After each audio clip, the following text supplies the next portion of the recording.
This is Let's Get Out the Hood with Mr. Mark and Toxie.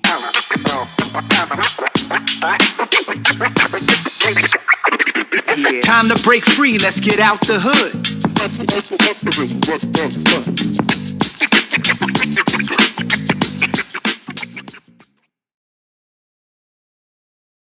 All right, welcome back to Let's Get Out the Hood. This is episode 2. Episode 2, and hopefully this is not the episode to get us canceled. Hopefully. If you enjoyed episode 1, hopefully you will enjoy this episode as well, and you're hanging with us so that we don't get canceled. Agreed. So the tone of this episode, guys, is going to be, honest, reflective. We're going to be talking about the church, but we're not going to be bashing the church per se. Not bashing the church at all. Just talking about, our experiences. And before even some of the events that happened over the last week happened, this was already the plan for this episode. So, luckily for us, we get to sort of blend all of that in before we miss the wave. But, if you grew up in the church, this episode, may hit close. We're going to talk about it from, 2 different perspectives. We'll start with Marcus's perspective. But before we get to that part, I do want to acknowledge that, the Black church has a rich history of community, place of refuge, a cultural backbone, sort of a baseline. Again, look at Martin Luther King Jr. was a reverend. Malcolm X was, a Muslim. So again, church has its place. Gospel music was, can't forget about gospel music. Again, cultural impact is, it's crazy. A lot of our movies have, different segments, related to the church. And so it's, I want to give that acknowledgement. It saved lives, it helped build community. It created, some of our greatest historical leaders. But with that said, because of how deep the church mattered, the impact, also, wasn't neutral. The good, the bad, the ugly, all of it, matters, to a big picture. So that's what we're going to talk about. I'm going to start off by putting Marcus back in the hot seat. Because last episode, I learned for the first time that he is a PK. For those of you who don't know what that means, he's a preacher's kid. And I promise you, I had no clue that was a thing. So we're going to talk about, again, this episode as a lived experience. We're not talking about theory. We're just, again, talking from, what we, where we come from. So starting with you, Marcus. So tell the people who don't know, what being a preacher's kid actually means in real life. Yeah. I think it's you are supposed to be a model, right? Like you're supposed to stand out. So a lot of the things that, the normal kids were doing, you're held to a higher standard. I always tell people that I was at church Tuesday, Wednesday, Friday, Saturday, and Sunday, and I didn't have a choice. That was, hey, you live underneath this roof. These are the days that you go to church. So, Tuesday, I don't know what, choir practice, Wednesday, Bible study, Friday was probably some type of drill team for the church. Saturday, I played basketball for the church. And then Sunday was, you were there all day. Like children's church, regular church, like a lot of church. So all the church. And so, I think that you were just held to a different standard. Like you were looked at like your father is a preacher or a pastor in this church. And so again, you were just held to another standard. Do you think from an early age, having to have that level of awareness maybe took something from your childhood in a way? Yeah, I mean, I always tell people, I don't think that I was given a choice. I wasn't given a choice, and I wasn't able to do a lot of the things that like my classmates were doing. While they were out having a good time, going to birthday parties on the weekends or doing things on Sunday, I was at church. And it was like, okay, well, you can go do it, but it needs to be planned after church. Yeah. And for most of us, church is an hour, 2 hour. I mean, obviously back in the days, sometimes 4 hour experience, but for you, it was an all day. It was an all day event. It was an all day event. Like I said, you would wake up on Sundays, you would go to children's church or, actually, what was it called? Right before, I can't even think. I can't think of what it's called, but y'all know what it is. Before the church. Whatever the kids have to go do before the church. Right. You know, especially the older kids, because, you know, the younger kids a lot of times will still stay in that program. Again, I can't think of the name of it, which is crazy. But, you know, older kids especially, you would go to that first, and then depending upon sometimes your parents were, you may get made to go to the main service, or, you know, nowadays, you know, they still have a separate youth service at some churches that they do. But back in the day, there was no choice. Yeah, there was no choice. Hey, underneath this roof, you're going to get up and go to church. Yeah, fair enough. So do you feel, though, you know, growing up not just as having a pastor that you associated with as your pastor, but he was also your father, so he was, you know, father and pastor. Mm-hmm.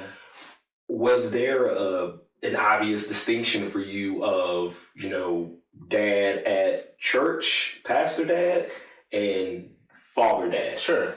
I think at the time, though, my dad was, that time he was a preacher in the church.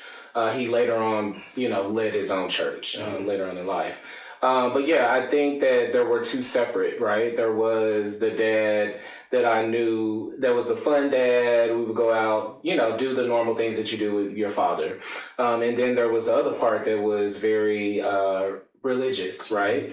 So the one that was teaching you, you know, the lessons from the Bible, making sure that you were focused on, you know, God, and you had a good relationship, and do things like getting baptized and the reason, teaching you the why. This is why you need to have this in your life, so that when you get older, you have this foundation. So it was definitely two different. Yeah, and that foundation is so important.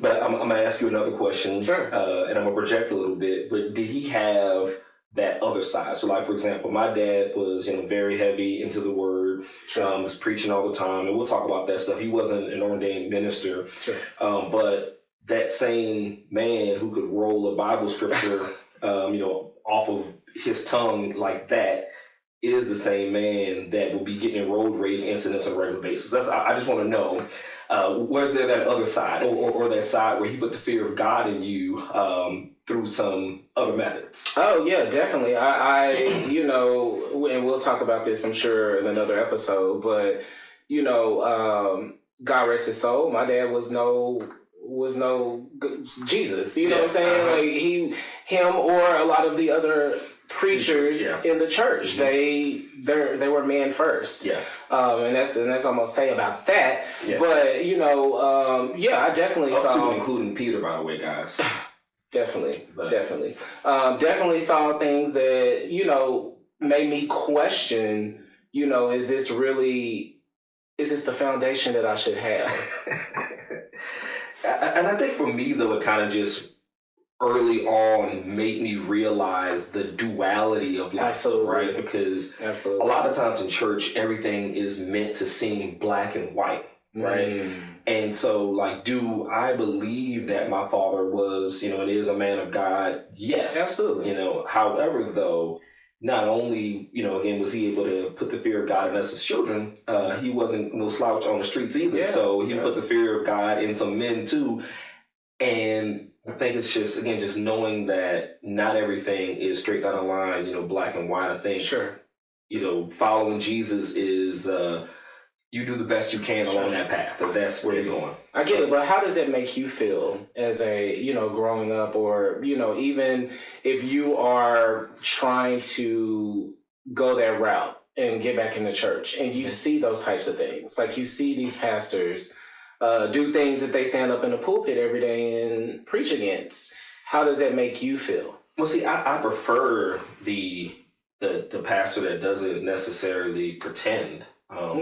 You know, I want you to remind us that you do make mistakes, right? Okay. A lot of people, they're not going to talk to you about their mistakes. Sure. Right? But I think that's so important, especially when you are, you know, a man of God of high regard, right? It's even more important for you to talk about that vulnerability, because you have some people who will just blindly, even if you don't say it, because not every preacher even says that they're perfect, anything like that. But you have people who are listening to them and watching them that will truly believe that this man Absolutely. Only sins twice a week. Absolutely. And Or it doesn't sin at all. Yeah, or doesn't sin at all. I was trying to be generous, but Yeah. you know, and that's insanity. Yeah. That is literal insanity, and I think it's part of their job, though, to kind of dispel some of that, right?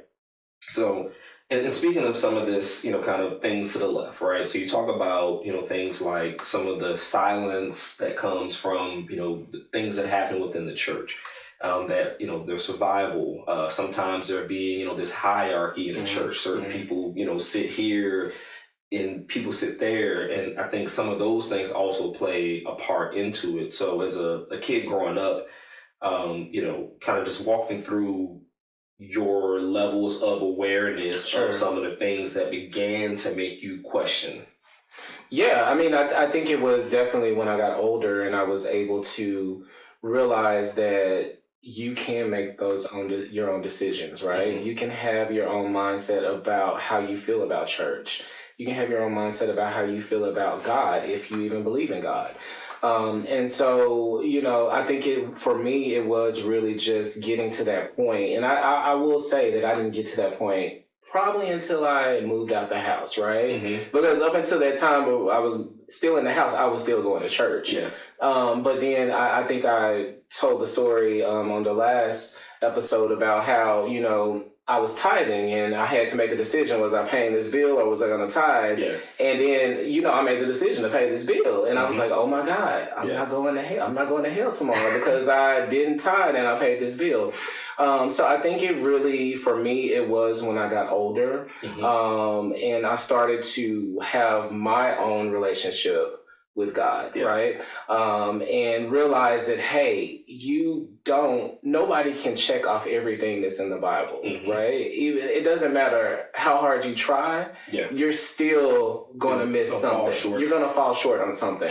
And that's the whole point of faith. Absolutely. Right? Like that's what faith is knowing that you're going to fall short. Absolutely. But I do want to clarify, though, that we're not telling people not to tithe. If you, please. If that's what you're into, please tithe. Yeah, absolutely. I'm ignoring what he just said, but my point is that if you have it, then you know, and you are a member of a church, and you should tithe. We're just saying, you know, don't. If your church asks you to tithe, because And the thing I like about some of these modern churches is they don't even ask for it really during the service, or if they do, it's a pass through it, but you do it online. Right. Okay. I went to a church a couple of weeks ago. They had QR code. You scan it, and they mentioned it one time. Oh no! I grew up in a church. There was the church building fund. There was the pastor's offering. Yeah. There was the tithing, whatever we were tithing for. There were I remember. You think about that Busta Rhymes song. I think the video was Pastor Gabasier, and the name of the pastor was Pastor Offering. That's how you felt. I mean, I remember as a kid, I remember I felt like there was a tray that came around maybe at the beginning of the church service, and then it came back around at the end of the service. Yep. And there were multiple envelopes in the little tray. Yep. So there was the pastor offering that had a little heart on it, and then there were multiple envelopes. And so too much. Well, I mean, you know, but that's what I grew up knowing was right. Correct. And the thing is, in joking about some of the things of the church is not new, though. When you go back to coming to America, I still remember we'll take the kind that jingles, but we prefer the kind that folds when we're passing the offering plate. Right. But that's not new. That stuff is not new at all. Right. Right. And so as you growing up there, though, and you're looking at these things and you're kind of figuring stuff out, you know, for yourself. I would say, what is the biggest thing that jumped out to you first as a red flag? God, that's a good question. God, I don't know if I can get into that. I don't know if I can really get into that, but I mean, there were a lot of, of course, you know, when you're a child, you don't completely understand the things that are going on. And then I think probably around 11, 12, 13, you start to become more aware and you're like, okay, that doesn't seem right. Or things happen in the church that are publicized and you're like, okay, what just happened? And mommy and daddy, can you explain that to me? So there were multiple occurrences. Because I think that, again, I just feel like I don't even know how to frame this properly, but something you said just made me think about this story about, again, the things that you don't understand, right? As a kid. So I remember I was in church, and this is one of those, like testimonial, periods where, encouraging somebody to stand up and give their testimony, right? Sure. And so this lady stands up with her son, who's a teenager in high school. I don't know, he probably had to be 15, 16, I don't know at the time. And she starts, talking about something to the effect of, he, got this illness, and, and he's sick and he's dealing with it. He's getting through it. And, he has a lot of, things he has to overcome, with this, right? Would you like to know what the illness is? And she told us this, by the way, in the church. Wow. What was the illness? Chlamydia. Oh, no. So I wonder if she knew what chlamydia was. Okay. Because you wouldn't do that, would you? Like, you wouldn't stand up. No, I mean, I would. Okay, I wouldn't. I can't say what anybody else would do, but I wouldn't. Yeah, I mean, I can remember there was a lot of weird shit that happened. That was so weird. There was a lot of infidelity. Oh, yeah. A lot of infidelity in the church. Just a lot. Fornication, like, yeah. But, I think for me, at an early age, I would say at an early age, I knew that I was different, right? And I do remember, I won't say the pastor, but other, preachers in the church speaking against homosexuality. And so at an early age, I mean, I knew that I was different. I knew that I, was attracted to the same sex. And so for a long time, I just knew I was condemned to hell. You know what I'm saying? Like, I just knew that because, that's what they take that scripture in the Bible and apply to. You're homosexual, you're going to hell. Yeah. And so, for me, again, that was something that I had to break out of and understand that, hey, God loves me regardless. Yeah. And he is the creator. And so, he doesn't create something that is not good. Yeah. And so for me, it was a lesson that I definitely had to teach myself. Yeah. So the thing I think that people look at is you can't decide which scriptures you're going to take literally and then which ones we're going to throw out. They do. And that's been a thing for the longest time. And, and this is one of the discussions that, I have, with members of, my family, because I also have, family members who are, in the, LGBT community. Sure. And I tell my dad all the time, I look at life like this. One, it's God's job to judge, right? That's first thing, right? And I always say to him, thank God that I'm not God, because I don't want that responsibility. Because let's just say you want to interpret that literally and ride with that. Some of the best people who I have met are different from me. Right? Sure. So if the God that I love and I serve is going to send that person to hell, then, that has to raise that would have to raise questions for me, right? Yeah. Because, these people they're kind, they're smart, they're loving, they live life, in all of the ways that you're supposed to, for the most part. Again, I drank, which is in the Bible, right? Not necessarily good. I probably drank, in excess, right? Which is a sin. But nobody's running around telling me that I'm going to go to hell. Sure. And so with that being said, I thank God that I don't have to be the one that, if that's what he's going to do at the end of, because I don't know, right? But if that's what he wants to do at the end, then that I'm glad that that's not my my job, because I'm only called to love my neighbor, right? And treat people who I want to be treated and things like that. And I'm gonna keep doing that. Yeah. And that's the rest of it though. Unlike a lot of Christians, I don't wear that in my backpack that I carry with me all day long, right? You got some people even now, every time they see something, that's gay. Yeah. Every time, that's gay. Yeah.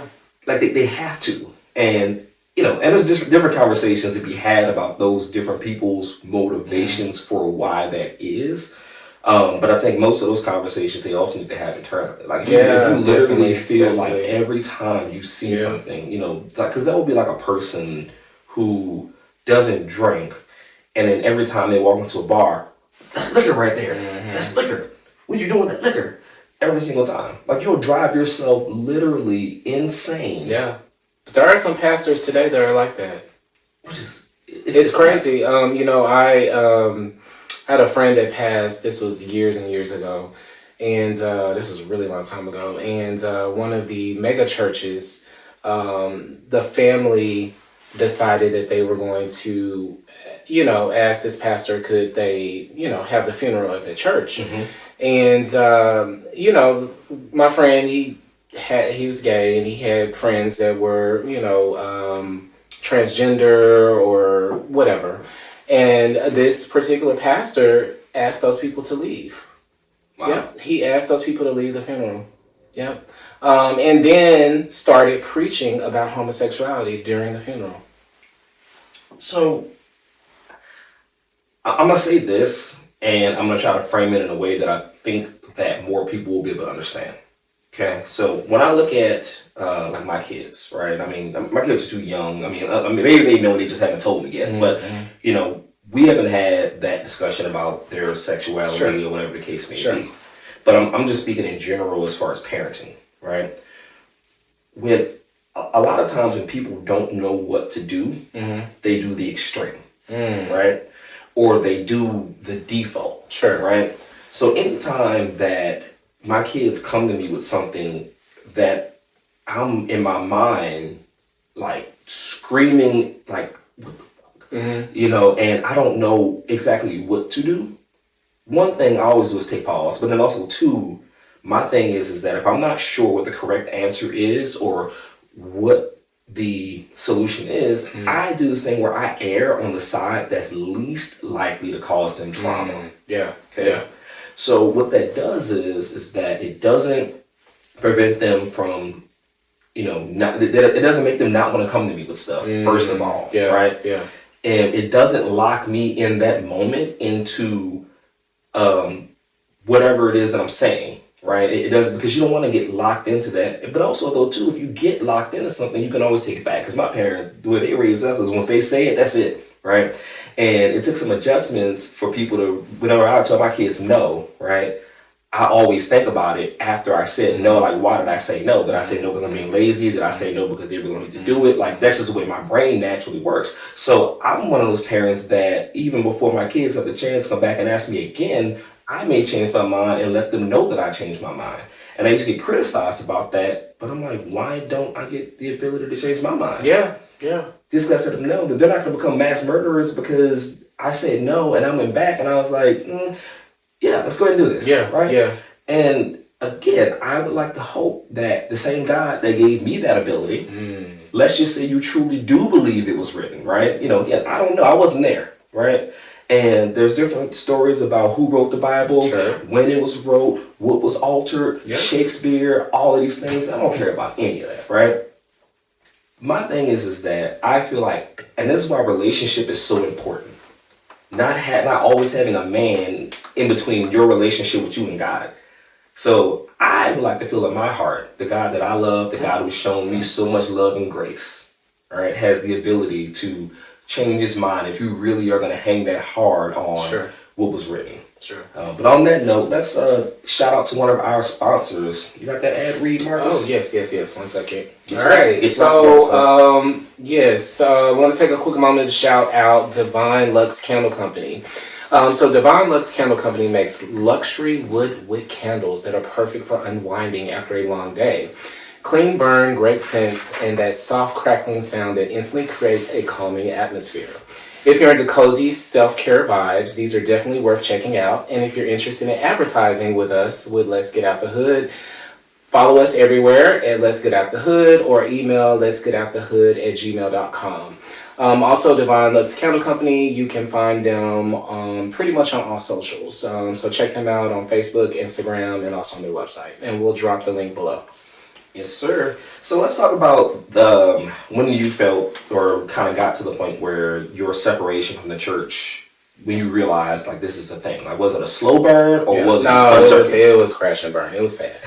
And I think it was, again, just being in private school, all right, being in church all the time. And once I was able to make my own decisions, it was like, yeah, I'm not interested in that. you know. But was that rooted in something like that hurt you, or was it just one day you woke up in the morning and it's like, I'm good? I think it was rooted in the things that I saw, right? Again, you know, I won't dive too deep into it, but I think it was like the infidelity that I saw within the church, with multiple people, and just people lying, people stealing, just not good people. And, you know, one of the things that I really strive to be, and I've always strived to be, is just be a good person. You know what I'm saying? Just do right by other people. And so I think that, and just those things that I saw, it was just like, I don't know if this is for me. This environment is for me.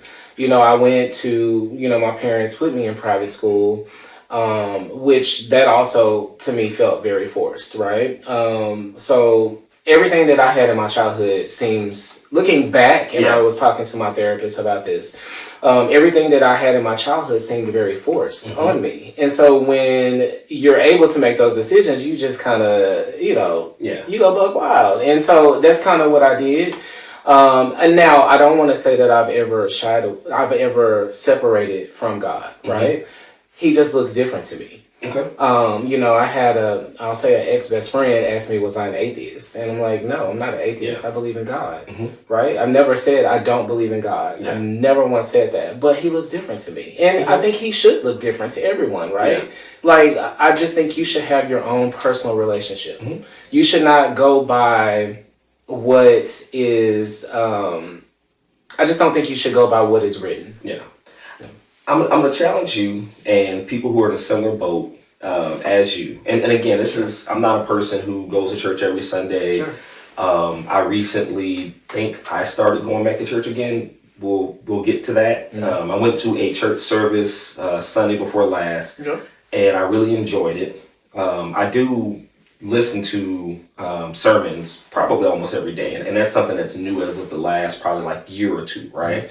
So even though I didn't go to church on Sundays, I found a pastor that I really liked. But the challenge is that I have for you is when you talk about the reasons for leaving the church, right? Which is the same thing almost everybody who talks about it does. They talk about the people, right? So it's the people that were the problem. These, you know, imperfect people, these sinners, these judgmental people who are doing some of the worst things and trying to hold you to the fire for something minimal. The hypocrisy, right? The hypocrisy, yes, absolutely. But the thing about it is, though, we don't opt out of hypocrisy in any other segment of society. So why should the church be any different, right? We should just decide that church isn't for us. If I go to work for a company, there's been multiple churches. I'm aware of that. But it's also been multiple companies, multiple jobs that were for you too. But you can say, you know what, I'm done working, right? I'm just going to, get out here and hopefully this money just comes, right? And so I think the same thing applies to church. It's just unfortunate that, the foundation somewhere along the line got shifted into a place where everybody felt like they had to be like this one thing. And that goes, and that's not just Baptist churches, that's some of the non-denominational churches. So I just say, for me, it just took me a while to find somebody who was preaching the word. And when I say the way I like it, I don't mean it like everything he says feels good to me. I'm never challenged, but it's an intellectual. I'm a nerd, so I just like the way he presents it, and the way he's thoughtful and just sort of like honest about not being just perfect and straight up and down. And I think it makes a world of difference. Got it. But why can't you do that for yourself? Well, you can do that for yourself, right? All right. So if somebody doesn't go to church, what makes them any different from somebody that does go to church? If they are indeed studying their Bible, like I'm not going to say I sit up here and study the Bible. I have studied the Bible because I was made to, but I don't anymore. But what is different? Community. That's different. Okay. So being why do you have to have community at church? You have to have community. You should have community everywhere. Okay. Not just at church. Like even with me raising my kids, I'm very, very blessed because I've always wanted this because I've always been this friend. Like my friends' kids, they can call me anytime of the night. If I happen to hear the phone ring, I will get up and I will come if you need something or if you need to talk, whatever the case may be. Right. And so I think church is the same way because different people have different things to contribute to that community. So your perspective could actually be very, very valuable in one of these communities. You just haven't found your tribe and your community yet. But there are places that will welcome you with open arms and would probably Pastor Toxie. and would probably try to get you to do some of the things that made you run away from church, which don't judge me for this, guys, but when I felt like they were asking me to do stuff and lead stuff, I was like, I'm not ready yet. I was younger. I was like, I'm not ready. I still got some more sinning to do before I'm up in here. Because I don't believe in hypocrisy, right? Sure. Now, granted, as long as if I'm open and honest about what I'm doing, then it doesn't matter. It's like, it's not hypocrisy, right? But if I'm sitting here, leading these youths and I'm doing the things that we're probably going to tell them they probably shouldn't do, and I don't plan on stopping anytime soon, then, I just didn't feel that was the thing, for me to do at the time. And we'll talk about that as well. But again, it's just a challenge. Just to think about it is that, just to remember it wasn't the church that hurt you, it was the people. Listen, I don't judge anyone that goes to church. Listen, people forget pastor's a person too. Pastor is a person. He could be a good person. He could be a bad person. That's correct. I see on my timeline, like I am connected with a lot of friends that I grew up in the church with. And they go to church every Sunday, literally every Sunday. Even some of my family, they go to church every Sunday, and I don't judge anybody. Yeah. And I would expect somebody not to judge me. Correct. And so, I just think that, again, you have to have, if that's what works for you, you have to try what works for you. Correct. And just that did not work for me, and this has been working for me, and, Because on that same token, I just want to say, like, the people who are still adults and they're going to church because they feel like they have to, you should also have a conversation I truly with yourself. feel like some of them do it because they have to. Yeah.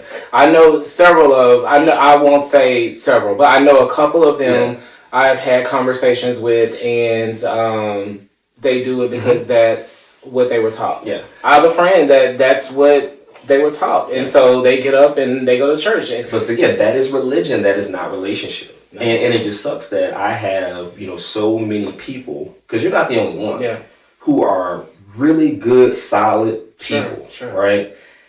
Who don't go to church anymore. And I'm talking about black ones, white ones, former Catholics, former Presbyterian, all of the above, who have this separation from church, and they're never going back, and they're not even going to listen to you talking about why they should, right? Because there's a lot of things, and again, some of the stuff Marcus is not going to get into, but there are a lot of things in the inner workings of a church that can cause trauma. Yeah. And so what it really is the trauma that was caused by people, though, and not the church. You can be manipulated, anywhere. It just so happens that Christianity is one of the oldest methods used to manipulate people into doing what you want them to do, right? But, with that being said, I'll talk about my dad a little bit more, though. Again, Bible guy. My dad had the big, thick Bible, the one that's like this big. The one that if somebody didn't know any better, I could tell them this is the first Bible ever, and they will believe it. Was it marked up? Did they have like sticky notes in it? No, it was just one of them huge Bibles with the golden trim on the pages. It was so big, thick, binder. Like it was a lot. But he used to, carry that, with him, to actual church every Sunday, by the way, which is work in and of itself. But he would also take that with him to stand on a corner and read the Bible to like winos and he was doing the word and crackheads. He was doing the word. Probably a few toots out there. Shout out to the toots. And but what is a toot? Hold on, we'll get back to that. Never mind. Oh my God! It's the oldest profession in the world. That's what it is. And so, but anyway, so he'd be out there and we'd be in the grocery store, randomly ministering to strangers. My dad at church used to try to minister to the minister. Like that was my dad, right? And for us, again, church was very, very forced as well. We didn't have a choice as to whether or not to go.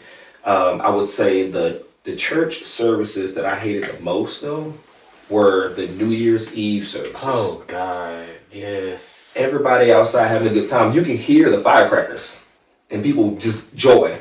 And we just sitting there all night long.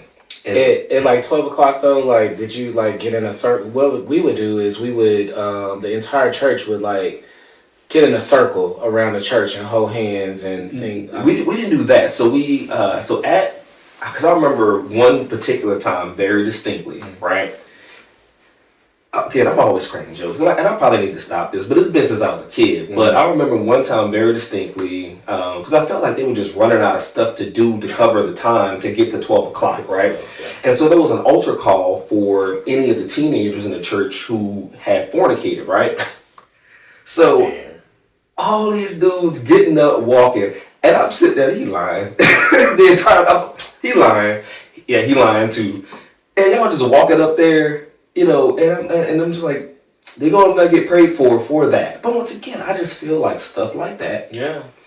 That is a very that's not a public like thing. But see, I think also that's what I have a problem because it was so specific to not like who has sinned, come forward, but it was specific to that and specific to these kids. And I understand what you're saying. You have to separate the man, right? Mm-hmm. But again, for me, it's like it's so hypocritical because not only were those teenagers, probably half of the men in the church were doing it as well. Correct. And so that is the issue that I have. Like I don't like people to lie to me. Yeah. Right. And so when you break that trust, it's like I don't know if you can really get it back. So, but again, I understand this is not about them; it's about God, and so that's the reason why I said, I've separated that. Well, but I've been but I would say this, so like because I've always been a sponge. Even when somebody doesn't think that I'm learning something from them, I'm listening and I'm learning, right? And that's why, like I said, with my dad, he taught me just observing him, just kind of the duality of life, because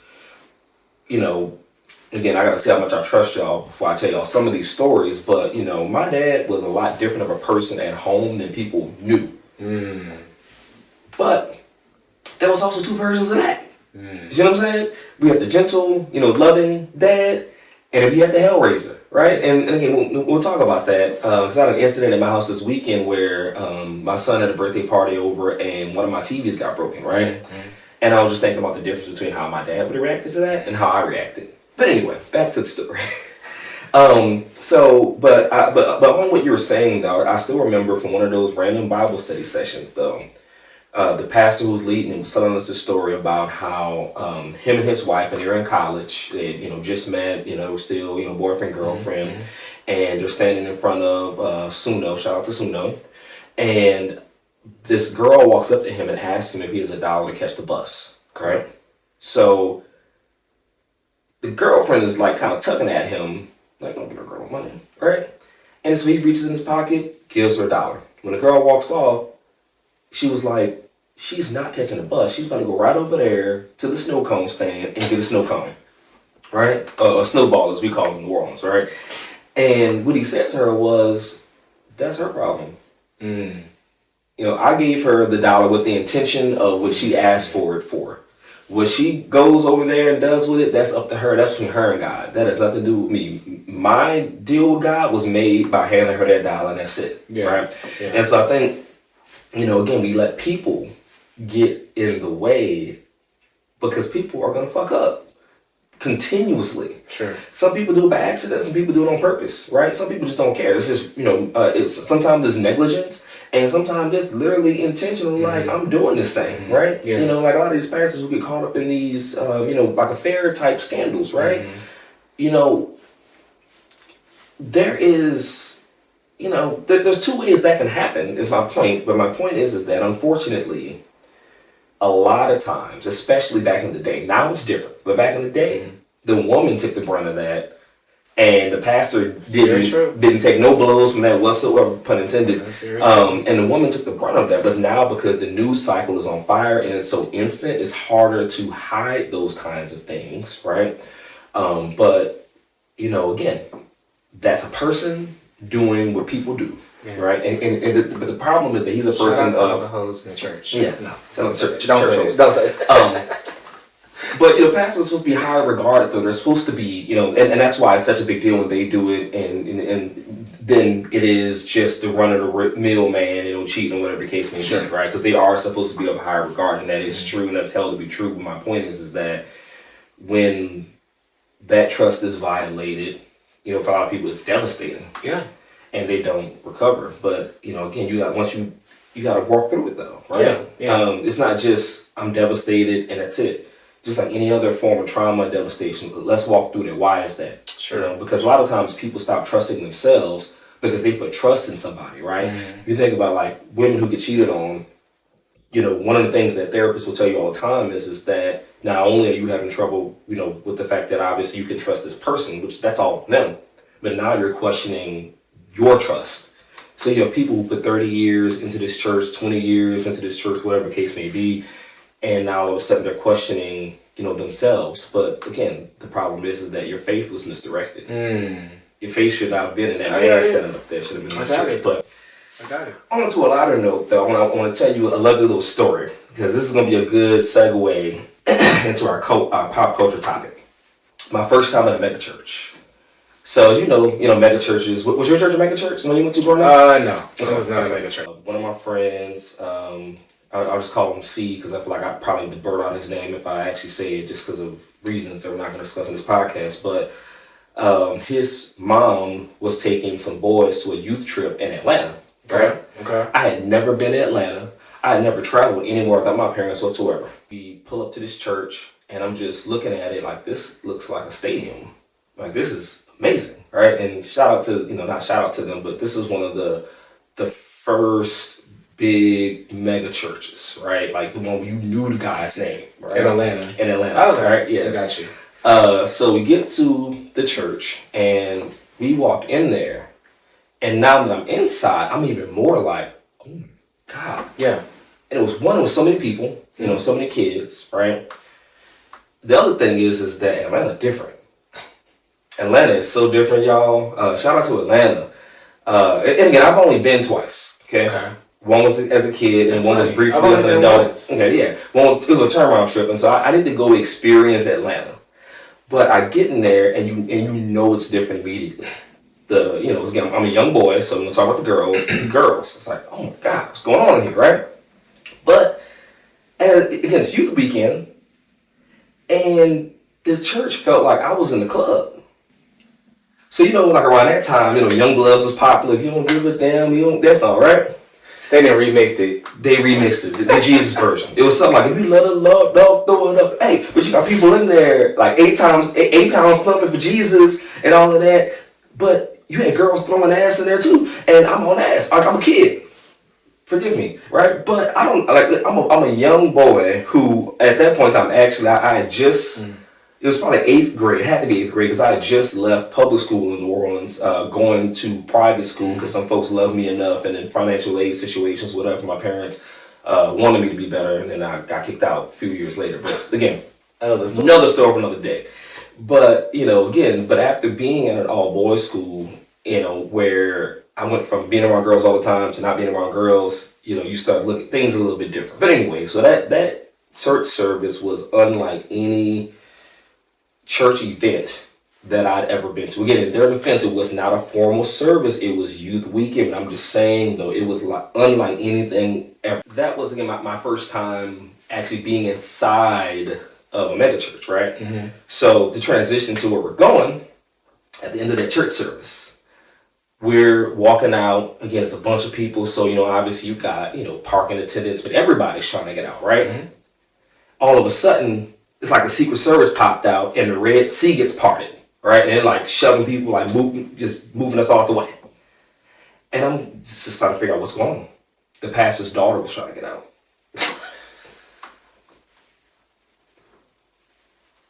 And I'm just sitting here like, y'all really just stopped all of this traffic. Yeah. Held all these people up. It wasn't like they're waving people this way, they were that, but they literally stopped everybody else, had people move so she can make her way through. Yeah, I believe it. And then you had people though, as she was leaving, they were like cheering for her like she was Beyonce. Yeah. I'm like, she didn't even preach today. I didn't even see her. And it's that. But those are the things. Those churches exist in Dallas. They exist in Dallas right now. Yes. And those are the things though that turn people off. So Yeah. on that note, let's transition to the pop culture bridge. Okay. Topic of the week. So the viral Drewski skit. Marcus, you've seen it? I did see it. Okay. With the suit. Yes. Yes. And the Christian Dior suit. and he was flying. Yes. So tell me about that when you first saw it. I didn't think it was real. Like I was like, who's this man flying on this thing with this Christian Dior suit on? Like, what are we doing? Honestly, I just thought it was like a Saturday Night Live skit or something like that. You know, it didn't look real. I mean, it basically is though. But the things about it that were real is this: that was a real choir. They didn't know. Like there was no like prep for them. It was like, you know, you're coming to a Drewski skit that's about mega churches, right? And it was truly a real audience, and they actually rented out the sanctuary of an actual real church. Yeah. Right? And so from one of the videos I was watching from one of the choir members, he just said, "Follow my lead." So they didn't really know what he was gonna do before he did it. But no, I definitely did not. I didn't think it was real. But a lot of people got upset about that though. A lot of people were upset about the skit. A lot of people were upset. Were you upset? No, I don't get upset about stuff like that. A lot of people were mad. I think that they were mad about the wrong thing. They were mad about him. They were saying, again, it's the whole thing about people versus with the actual, like people versus God, right? He wasn't in there making fun of God and Jesus. He was making fun of these people who allegedly serve God that do the most ridiculous things. Because he didn't make up the zipline thing. He did, yeah. That actually happened in the church. Yeah. And we do. I didn't think that was real. Yeah. There's video of that happening. Yeah. There's at least 2 different churches where that happened at, right? That we've seen video from. Yeah. Things. I mean, even things like him wearing Christian Dior and wearing the Christian Louboutins. I mean, granted, nobody ever made aside from Cardi B, the blood on the shoes. That one was a little close to the. But I get why. I think it was Rick Ross at first, wasn't it? Maybe it was either Rick Ross, but I know Cardi B mentioned it in. Yeah, it was Rick Ross. Okay. We can't talk. We can't mix church with Rick Ross. Yep, we can. But anyway, but what he did though was it was too real for people because some people go to those churches. Yeah. And some of those people sit through those services and then leave out of there like it was just amazing experience. They do. Because, Pastor Mike Todd was one of the ones who really had kind of the biggest reaction because I think the suit he had on is a suit that similar to what he wore with him, right?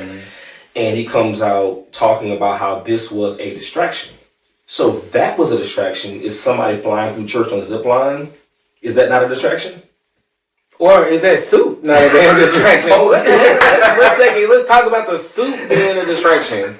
Yes. Yes, the suit is definitely a distraction. Yeah. And then again, the flying through the zip line is a distraction. Because if I was him, I probably wouldn't have even addressed it at all.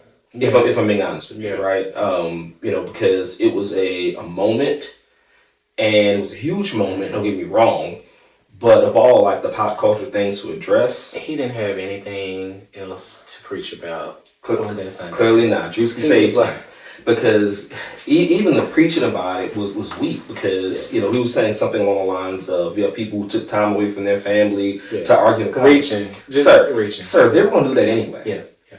They didn't take time away from God to argue in comments. They wasn't going to spend that time with God anyway. And also, plus 2 things, like people can do more than one thing at the same time. Yeah. Like we can walk and chew gum. So there's plenty of useless social media time, but there is very valuable social media time. So there are some times where I'm doom scrolling on social media, I'm looking at nothing, but there are also times where I'm doom scrolling and I'm watching videos that are like self-help videos or like family therapy videos and things like that too, right? So 2 things can always be true.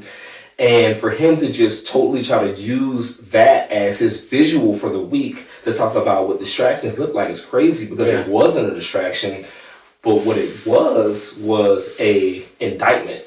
And so I hope that some of those people who did some of the ridiculous things that he made fun of in that video, because again, none of that stuff he made up is the point. Like, art imitates life, right? Yeah. And so those people need to be really kind of taking a step back and just kind of reconsider some things, right? But again, some of those people, they don't care because that's what they're in it for. That's 100% they're in it for, and that's it. And I think it's so funny though.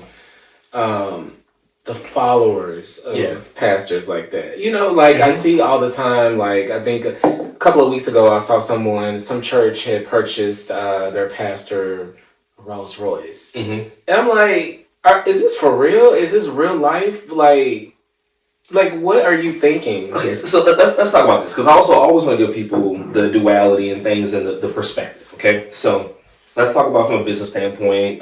So for those of you who don't know, like I love business process problem solvers. Speaking of, shout out to this mug that says Clusterfuck Fixer. That was purchased for me by some people that worked with / for me. But so just to kind of break this down for some people. So churches are nonprofits. They're a different classification of nonprofit from a typical nonprofit, which also gives them like more benefits, right? So, and obviously people understand that churches have buildings, so churches do have to an extent, operate like a business, right? Absolutely. Okay. So I'm going to strip away the religious part of it just for the sake of this conversation and focus on the business. So when you are the president and CEO of a nonprofit, right, which a lot of churches, just so you know, a lot of these mega churches, the pastor ain't even the president and CEO. There's a board. I know that. There's a board that can fire them. And that's why, so the ones who actually get fired when they do dumb stuff, those are the ones who... maybe I did. Those are the ones who aren't. But that's the guy who came up to me and asked me to take over my daddy's church. Yeah, got you. Yeah. So there are some churches though who have just like they don't have an official board. They have a board, but I'm talking about the ones who truly, are. I got you. Yeah. Like I guarantee you, the Potter's House has a board of directors. I guarantee you, what are some other big churches like Elevation Church? Like I guarantee you, all of those churches have a formal, like it's in documentation, it's in their bylaws. That they have this board of directors and they function like the board of directors of a corporation, right?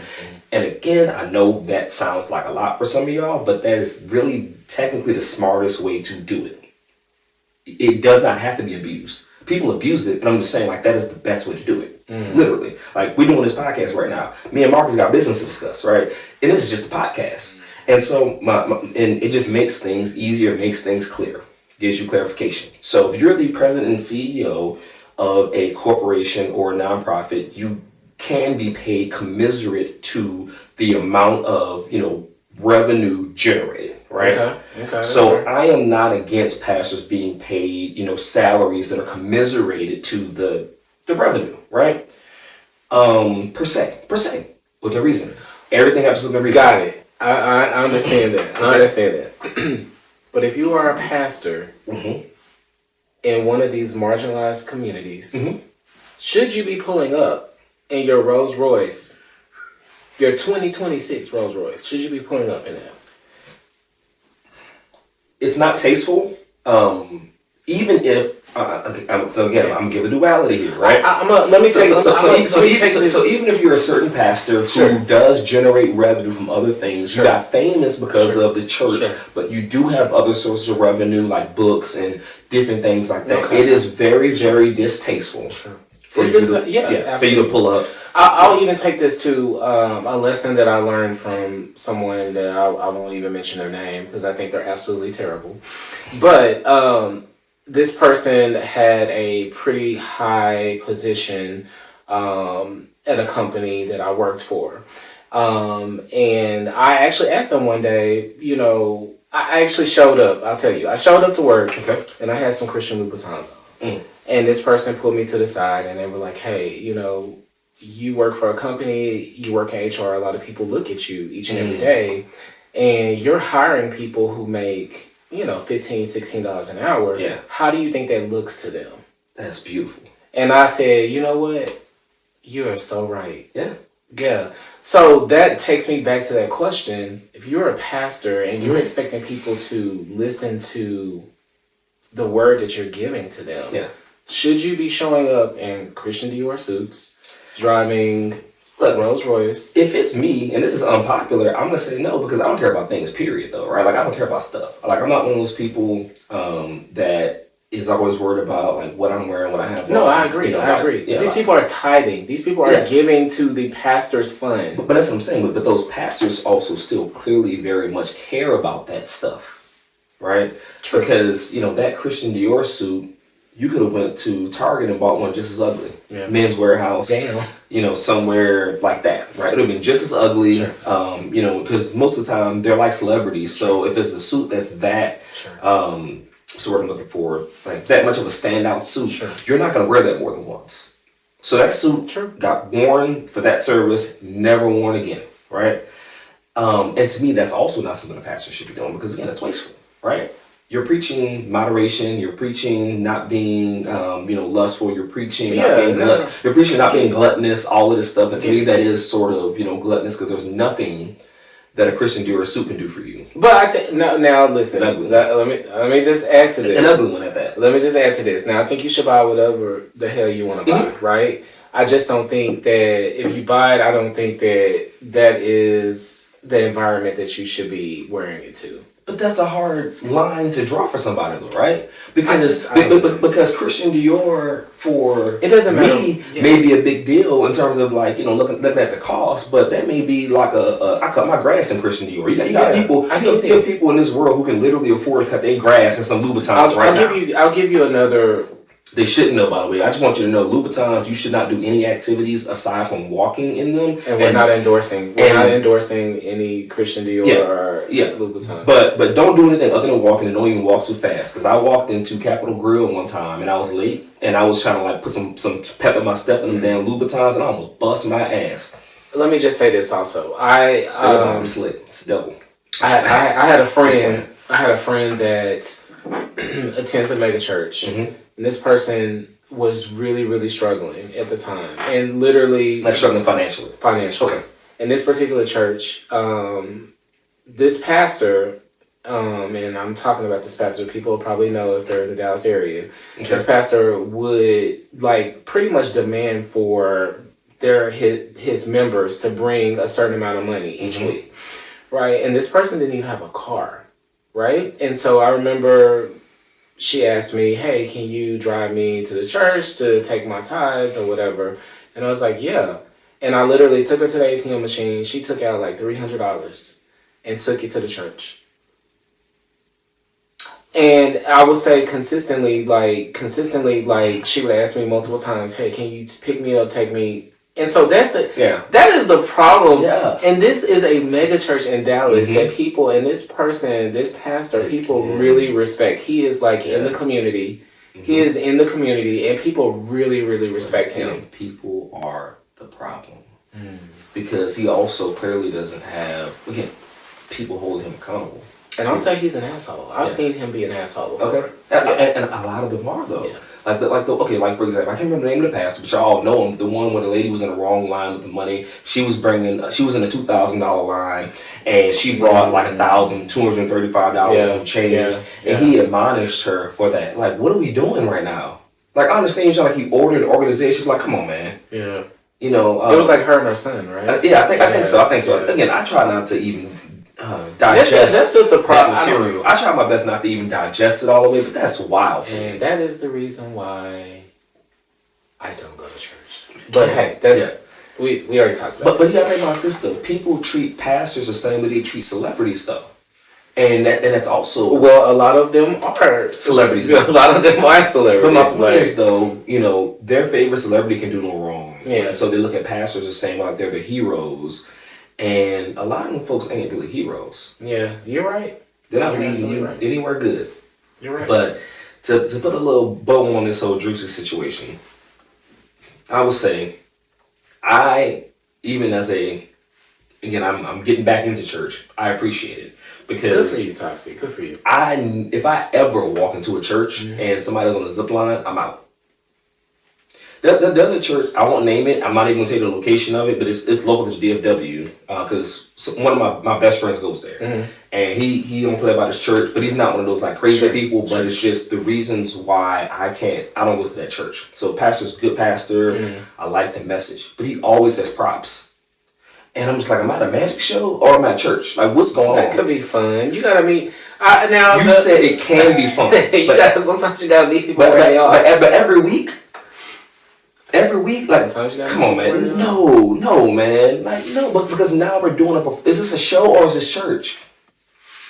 I think it's all a show. If you ask me, It's no. I mean, if you ask me, it's all a show. But my opinion. point is that it doesn't have to be a show. Yeah. But when you do things like that, then all of a sudden the people like you who think it's a show, if you turn it on and you see half a car sitting on the stage and he playing with the car door, I'm just making up stuff. I don't even think this is a real sermon, guys. But I'm just saying, let's just say he playing with the car door, like the seat opening the doors and all of that. Yeah. Aren't you gonna be like, see, that's what I'm talking about?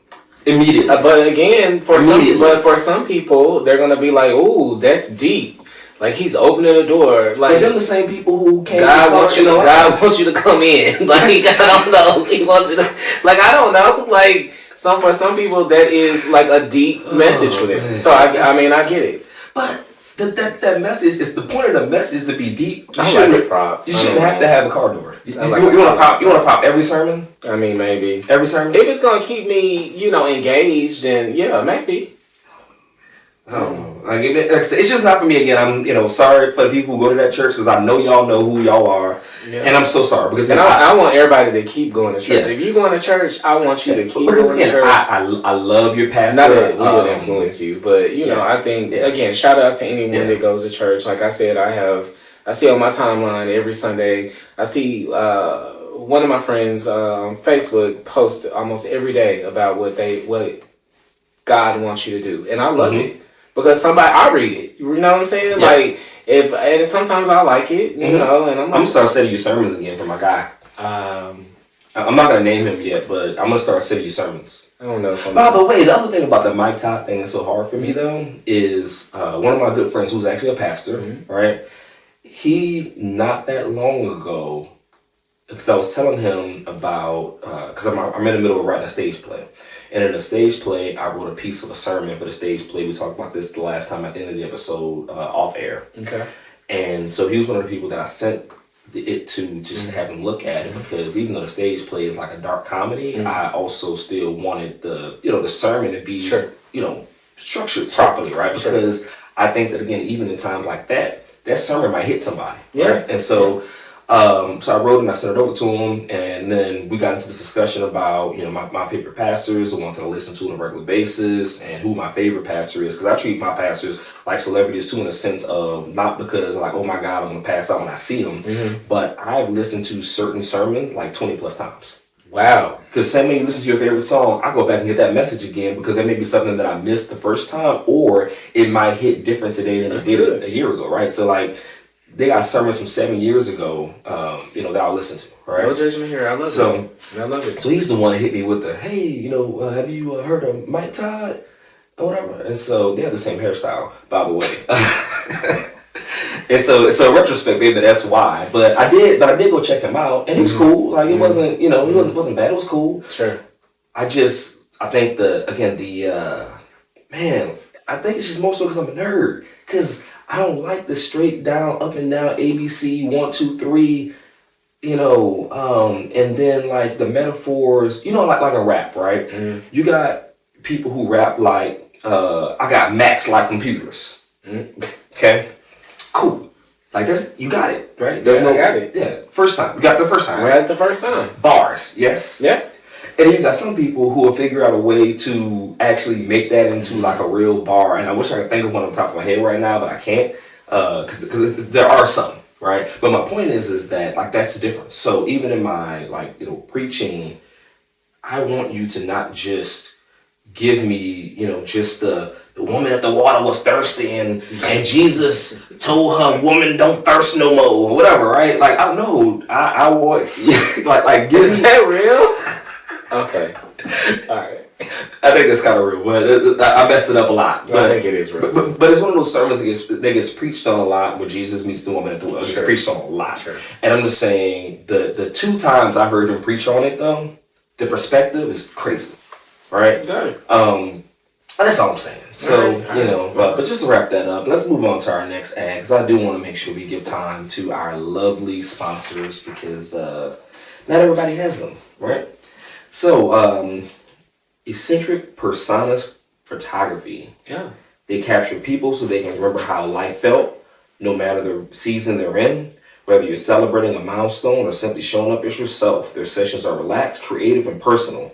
If you've been thinking about updating your photos or documenting where you are in life right now, book your next shoot at www.epp.com or call 469-765-4127. If you're going to church, if you're starting a church, they can also film your church services as well. They can, very good. And if you're a business or a brand, down jokes aside, back to our business. If you're a business or a brand and you're interested in advertising with Let's Get Out the Hood, follow us on all platforms at Let's Get Out the Hood. Check the spelling up here. You see it. It's right there. And or send us an email at letsgetoutthehood@gmail.com. Again, this week was an interesting one. Yeah. And I kind of want to put a bow on the discussion though, instead of just, moving on to the, hood homework. We came from the same foundation. We both, again, grew up in families where church was mandatory. It wasn't really an option. He diverged from church for his reasons. I diverged from church, once I got the ability to do it, same way he did. And we didn't talk about this. I forgot to tell you about this part, but when we were at the G, right? Oh yeah. When I was still in training, there was a guy who came in to preach to us. He's a pastor at a local church here. The church is a lot bigger now than it was then, right? But he came in to fill air because our trainers were MIA.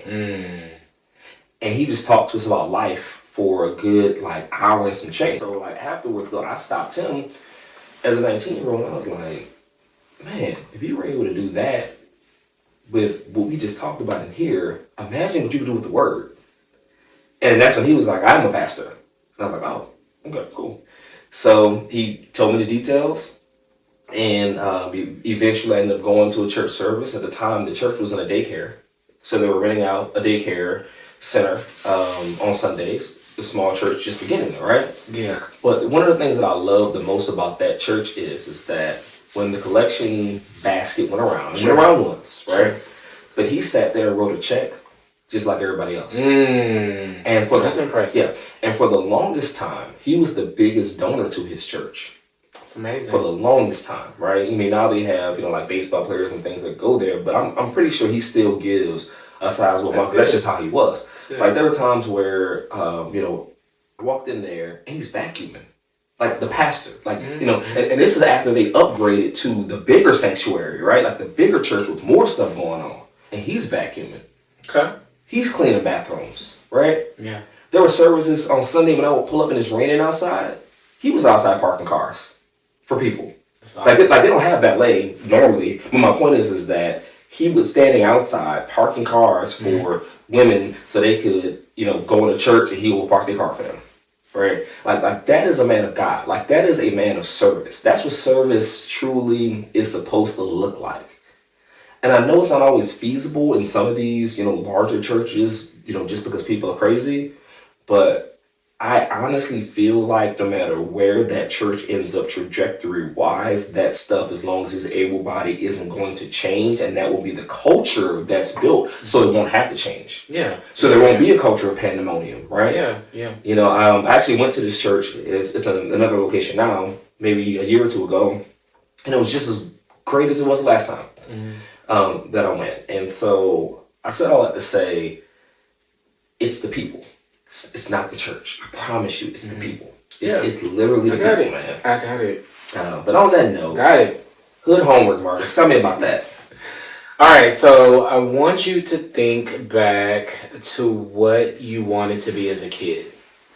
And then the second part of that is, in a perfect world, would you still want to be that today?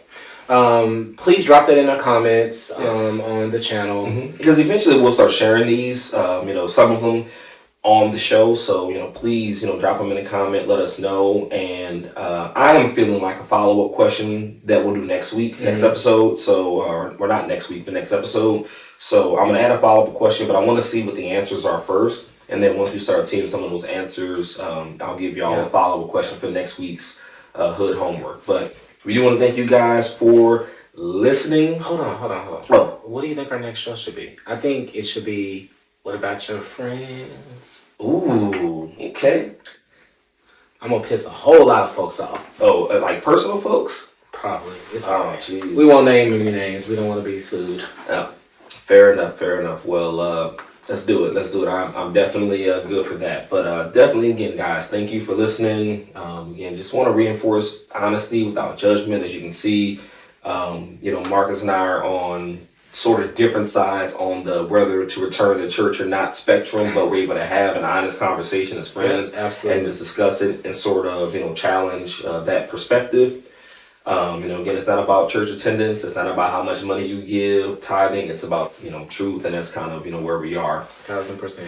Take us out, Marcus. All right. Appreciate y'all. See y'all next episode. All right, let's get out the hood. Bye.